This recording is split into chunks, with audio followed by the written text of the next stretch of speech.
কুদরতের নিদর্শন কি গো?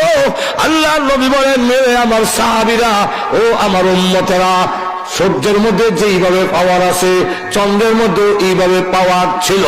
দুইটা লাইট যদি দিনের এইতে জ্বলে বান্দার ঘুমাইতে অসুবিধা হবে, তাই আল্লাহ বান্দার ঘুমের সুবিধার জন্য জিবরাইলকে বললেন, তোমার নূরের পাখা দিয়া আমরা যেইভাবে ল্যাম্পের আগুন নিভাই, আল্লাহ বললেন তোমার পাখা দিয়ে ওই চন্দ্রের মধ্যে 3 বার বাতাস দাও, আঘাত করো।